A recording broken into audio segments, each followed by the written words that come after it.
It's Saturday morning, 9 a.m. and yeah, help is here, but we need 10-15 times this amount of people. I was told that this was the government trip that came up, persons came up to assist. They may spend the day because there isn't anywhere to sleep. I guess some would spend the day. I'm not sure if some would spend the weekend. But help is here, volunteers are here. Yeah.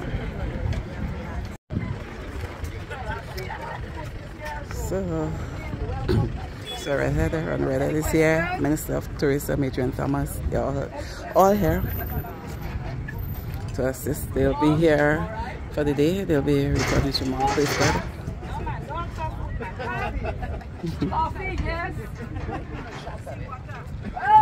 So they're welcomed by Mrs. Emma Williams.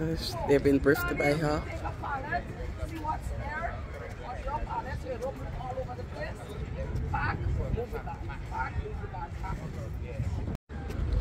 All right, so I just want to dispel a rumor that's been circulated. If you have family members in Carriacou and you wish to send stuff up, you can do so with whatever boats. Whether you have a fishing trawler, whether it's the Osprey, the Tilbury Express, no one would restrict you. You put it on your family's name. Your family come and collect it whenever it comes to Carriacou. NADMA is not taking anybody's private stuff. I want to just dispel that immediately. Secondly, yes, we're encouraging people not to come to Carriacou unless you're coming to assist, or unless you're coming to do some assessment or something. There are people that are just coming to Carriacou to just do sightseeing, and you're adding additional pressure, unnecessary pressure on the limited resources that we have here.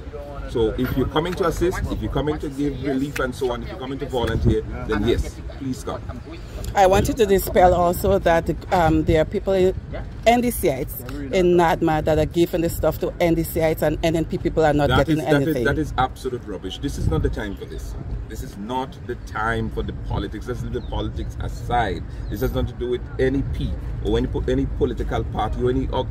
This has to do with getting the relief and trying to get it out to people as fast as we can. We understand the reality. Before we had no transportation because most of the transport was down because they had no fuel. We had no access to certain places, so obviously we couldn't get to some places, we couldn't get to some people. Now all of that is sorted. We have food on the island, we have gas on the island, more transportation will be coming up, so certainly we'll be able to reach some of the areas that we were not able to reach. This is day 5 after the storm, this devastating hurricane. Are we getting everything perfect? No, we're not getting everything perfect. This is the first time all of us experience something as catastrophic and devastating like this. This is a time where we need all hands on deck. If everyone can help. There are people in Carriacou that are sitting doing absolutely nothing.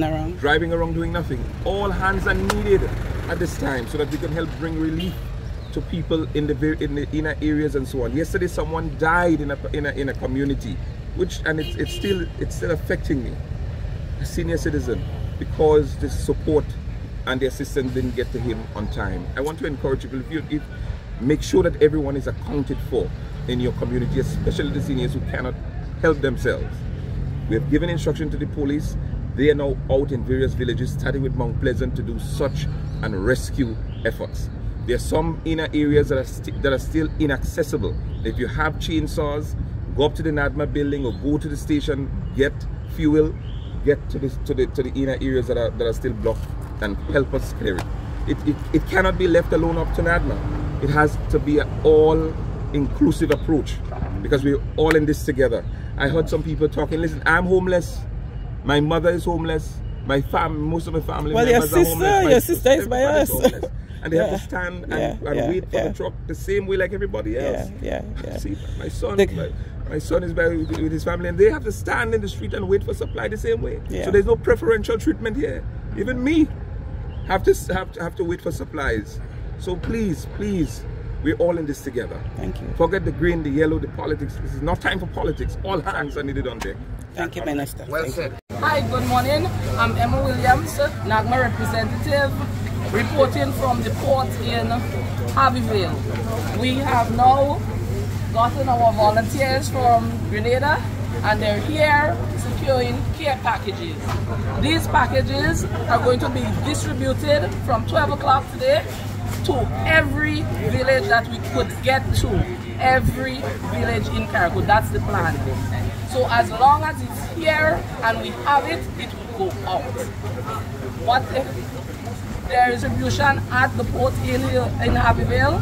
We are just packaging it here. So then you're going around on trucks? Yes. There'll be influx of vehicles. We dispersing from Nagma. They're sending to the north, they're sending to the south, they're sending to the east, they're sending to the west. So after 12, people can stand at the roadside? Whatever is comfortable, we'll be tooting on so they'll know that we're coming. Lovely, lovely, lovely. So they don't need to stand in the heat. They could listen, and when it gets to the village, they will know that it's there. Thank you.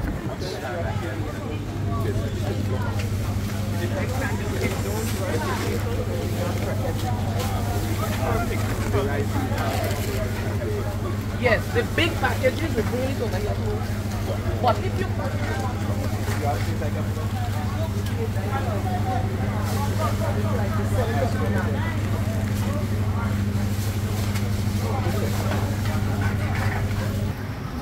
So remember, Carriacou, at 12 o'clock, the trucks are going to be dispersed.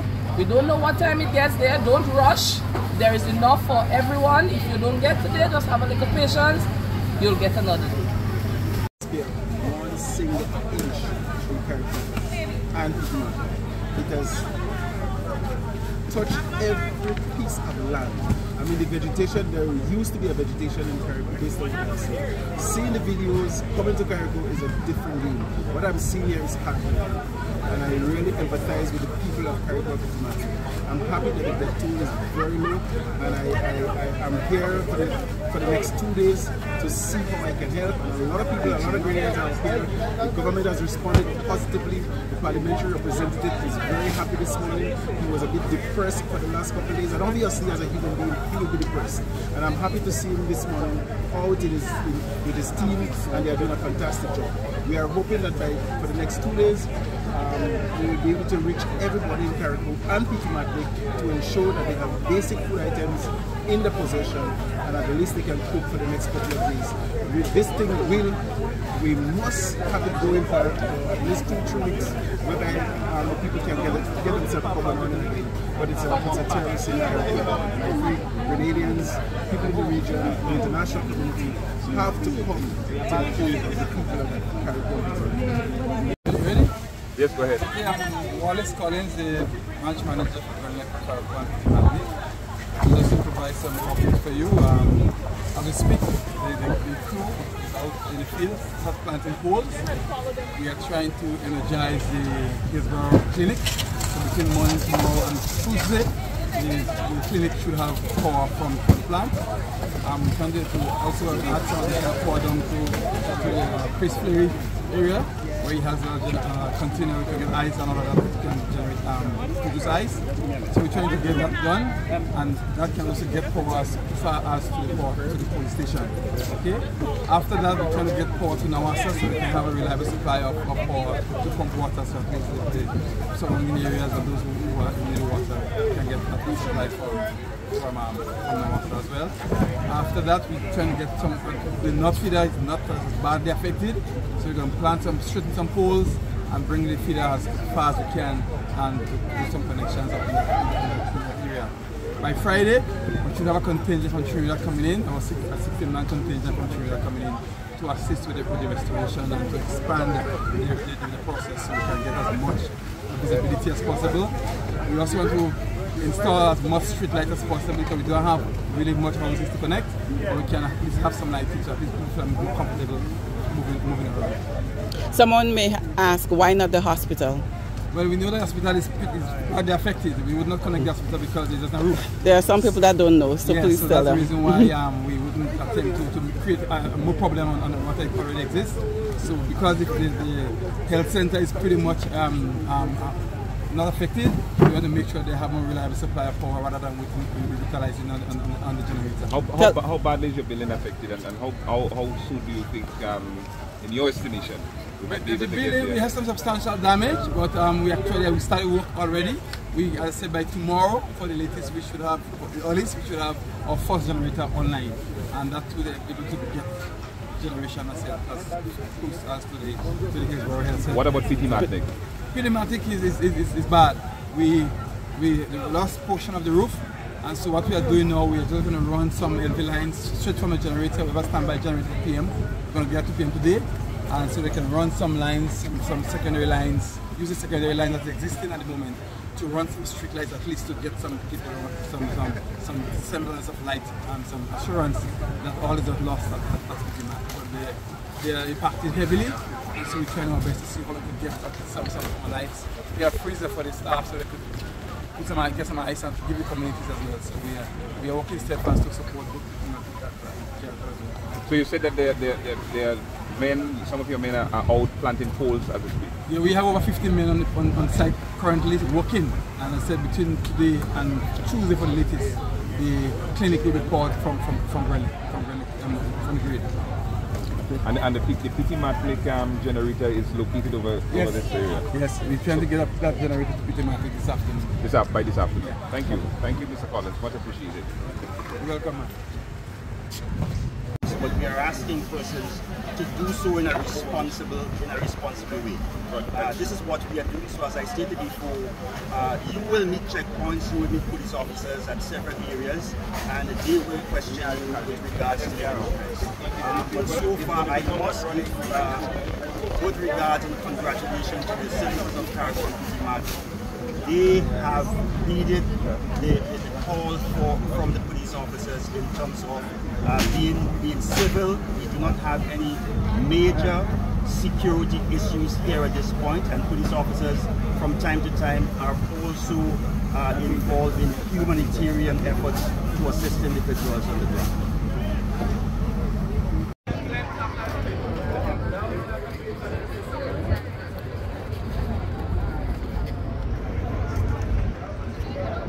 So Osprey just arrived, and this morning that was a paid trip by the government, but this one is a private trip.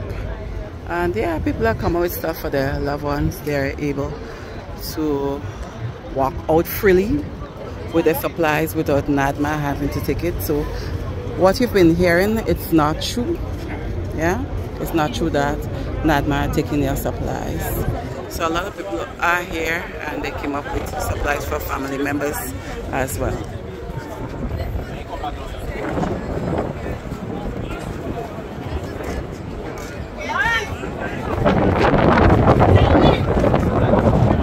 So, as Minister indicated, just label your boxes. If you're sending them, if someone is bringing it, then fine. But once you're sending your boxes, just label them.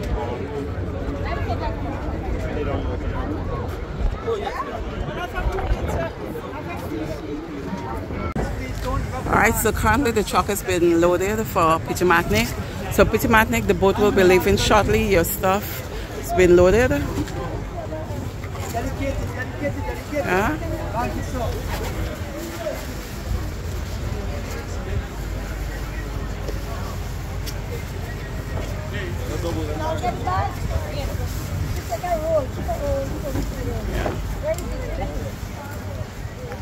So landing here now, some supplies that came in from Barbados with the boat Silver Moon. I was told there are more than one boat. So this one is the first one that just arrived, and they're landing the stuff. This is the captain. Hello, captain. Hello, how are you? I'm good, thank you. What's your name? My name is Noddy. N-O-D-D-Y. Lottie? Yes. From Barbados. What time did you all leave? Leave Barbados? About 7 o'clock yesterday afternoon. Yesterday evening, and we got here about 11 o'clock today. Oh, we want to say a special thank you to you all so much. I really was anxious to get down here and bring help, you know, bring some stuff. I know it's not only us, but every little bit helps. Everything counts. We are forever grateful. Thank you so much. You're welcome. Anytime I could help. Yeah, great. Thanks. We are ready. All right. Yeah, so Silver Moon is the name of the boat, and they're here from Barbados. and they play the role as well. They're doing their bit. Every bit counts, and we just want to say thank you.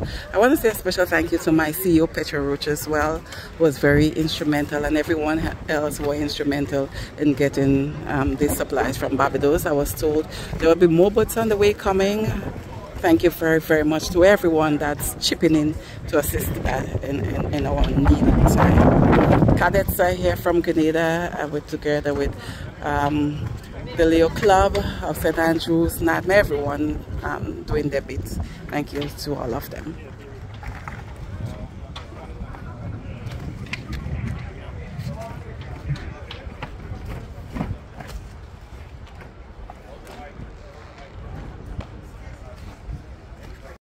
I am so happy. I mean, we are in distress at this moment, but when you see faces like this one around, you must be happy. This is my villager, and I am so proud, so proud of this gentleman, knowing where he came from and where he is today. This is Dr. Sean Charles, the Chief Medical Officer straight from Bel Air, my neighbor, and he's here in Carriacou, a Chief Medical Officer. He's here in Carriacou.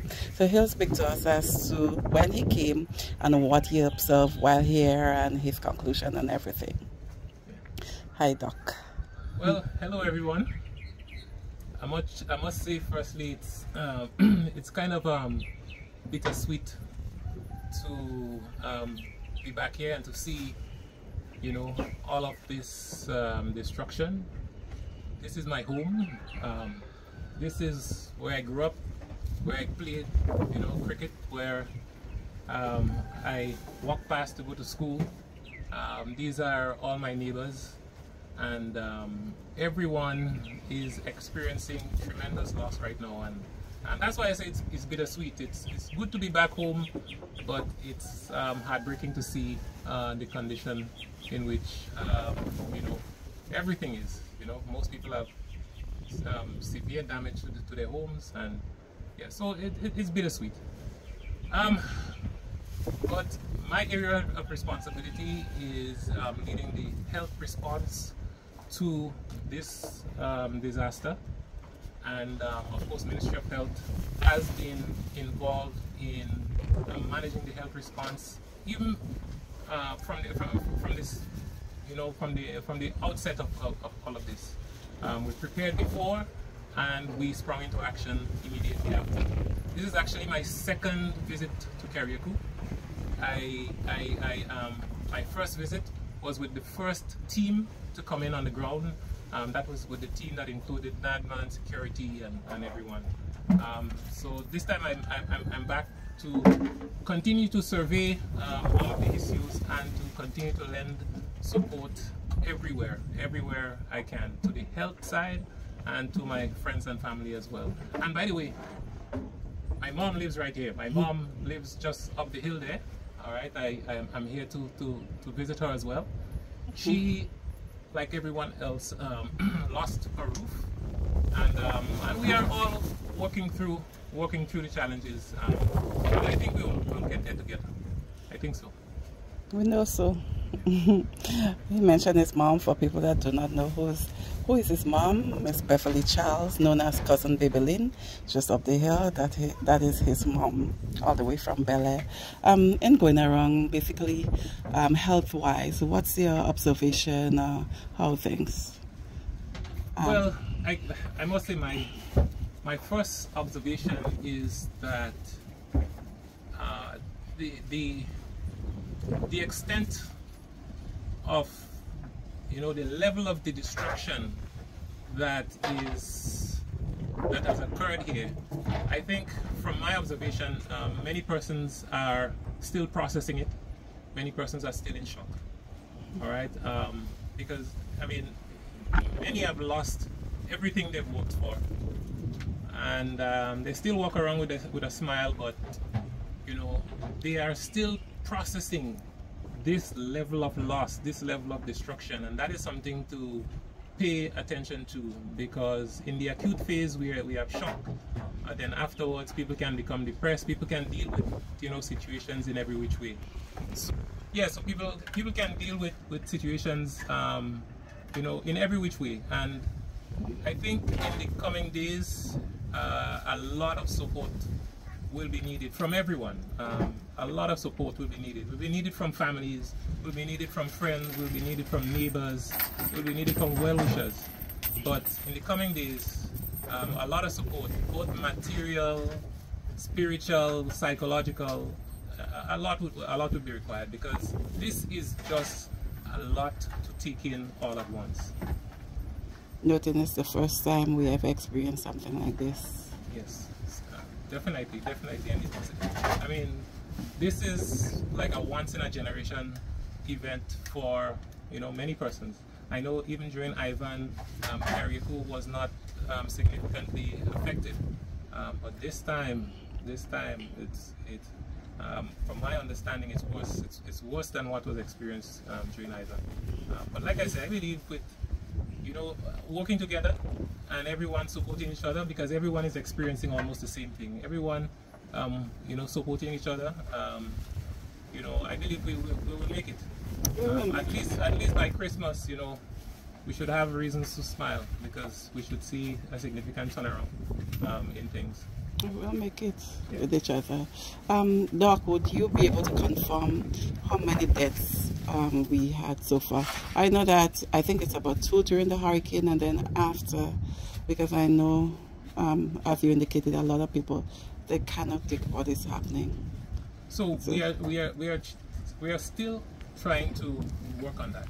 All right, we have those 2 confirmed deaths during the storm, and I believe there were 2 afterwards. But there are rumors of, I've heard different numbers rumored, but we do not have concrete facts. We do not have you know, the reports. We have spoken to all our healthcare providers, asked them, you know, did any of you go out to certify someone dead?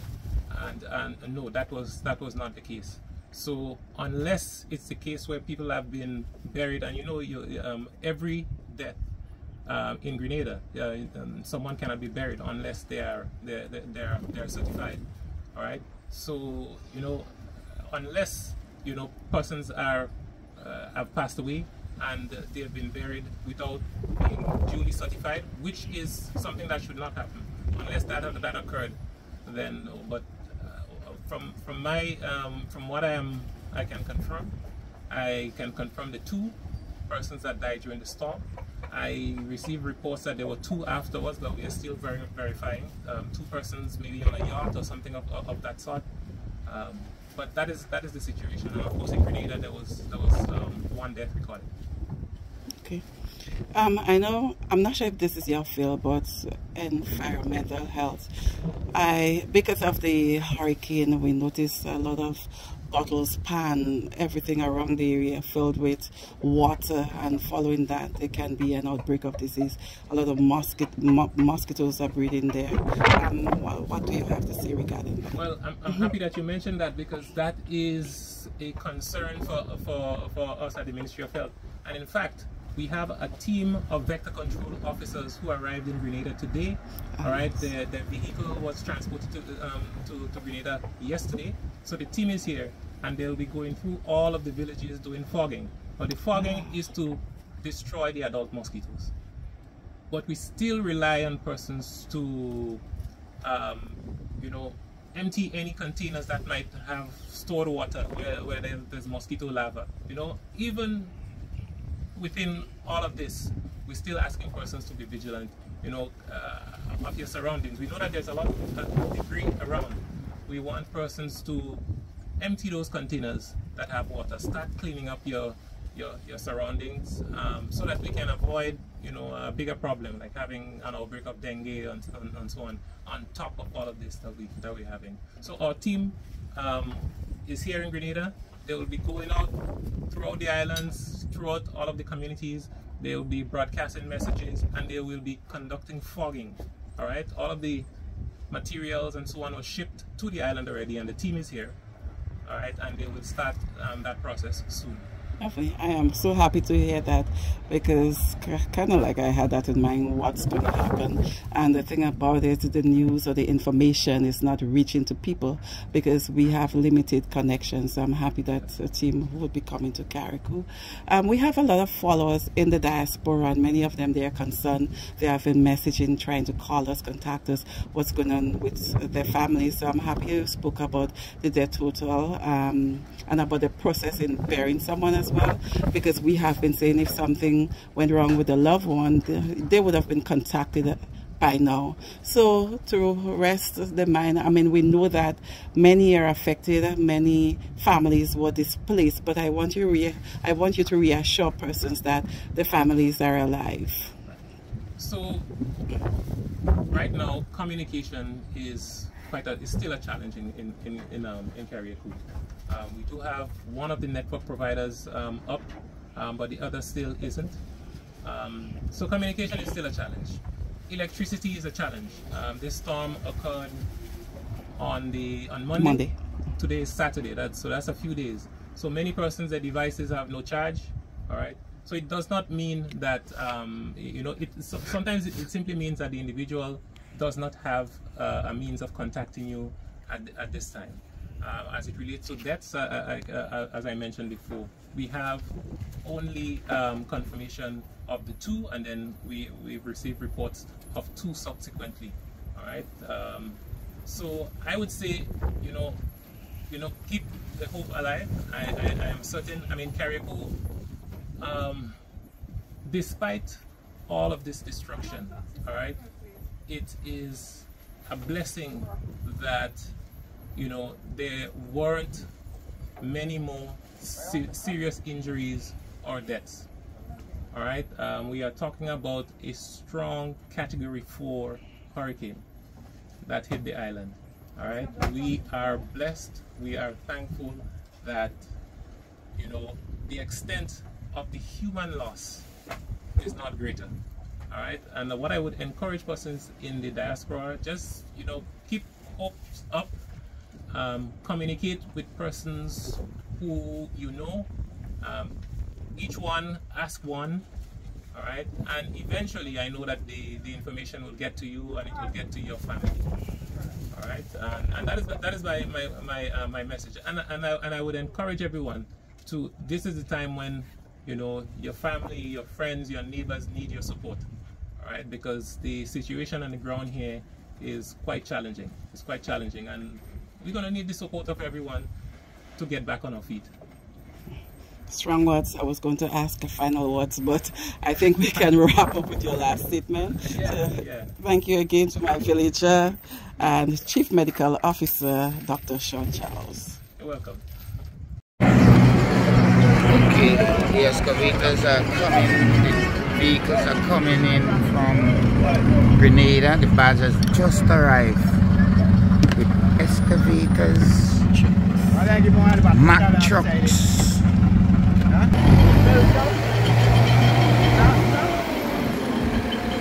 All of them just come up on this badge. Mack trucks.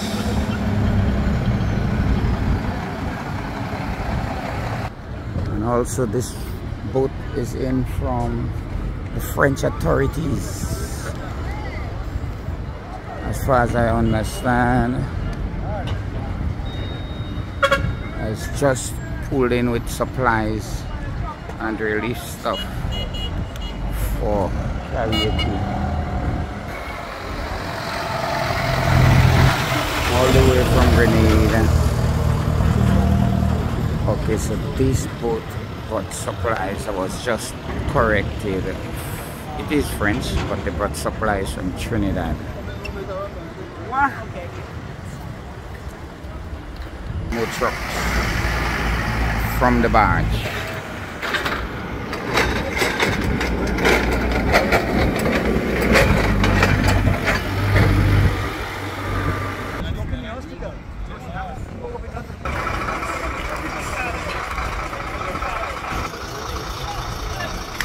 More supplies are coming. Yeah, we are forever thankful. Forever thankful.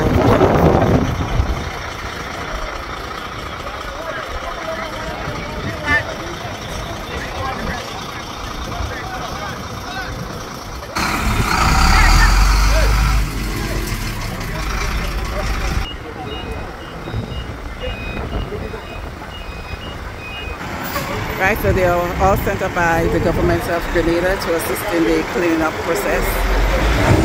Yeah, bit by bit we'll get there.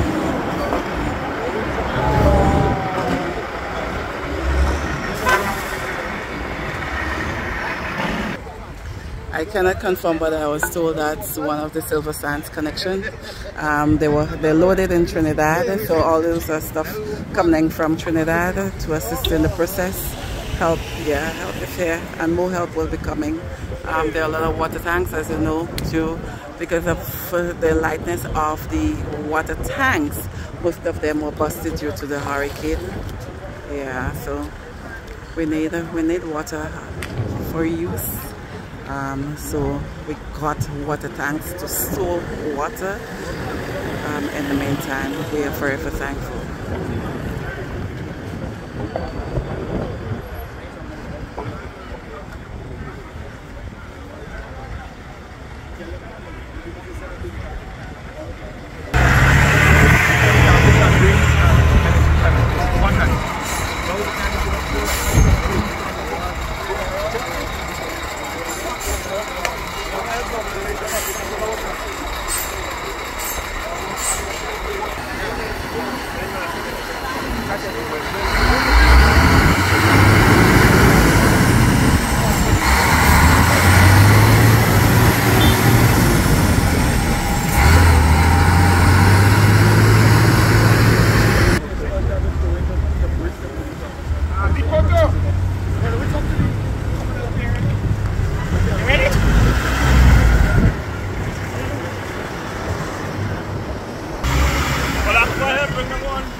So folks, the Samaritan Purse, as we are speaking, is based here by Pastor Happy Church, and they have just landed one of the helicopters right in the mangrove here.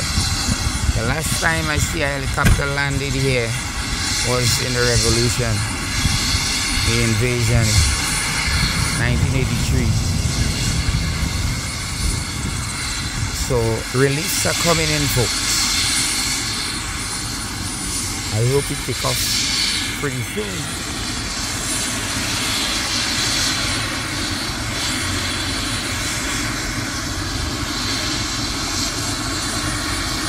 So the Samaritan Purse, they are based here. I know they are setting up a base outside at the stadium.